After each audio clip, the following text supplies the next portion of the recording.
Ever pondered why a company would want to make their stock more expensive? It's like going to the grocery store and finding that your favorite cereal has tripled in price overnight. You think, well, that's a bold move for a breakfast food, wouldn't you?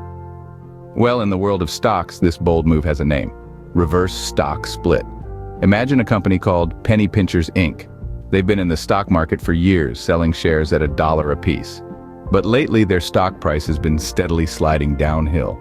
Investors are starting to look at Penny Pinchers like a stale bag of chips on the clearance rack. Now Penny Pinchers doesn't want to be on the clearance rack.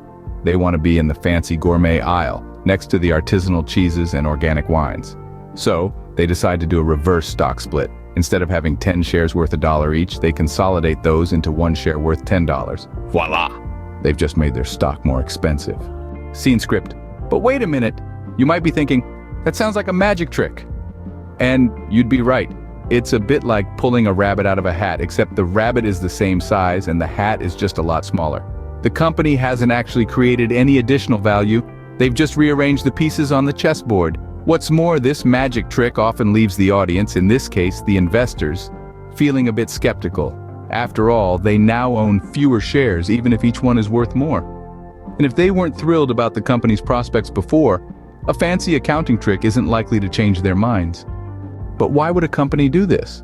Well, there are a few reasons. One might be to avoid getting delisted from stock exchanges, which often have minimum price requirements.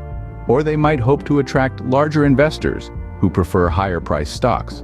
Or maybe they're just trying to look more successful than they really are. It's like putting on a fancy suit for a job interview.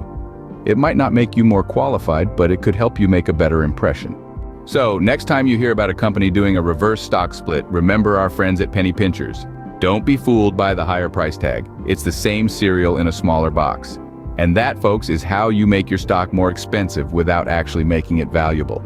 It's like turning water into wine, except you're just pouring the water into a fancier glass. So the next time you're perusing the stock aisle, remember to look beyond the price tag. After all, gourmet or clearance, it's all about the flavor inside.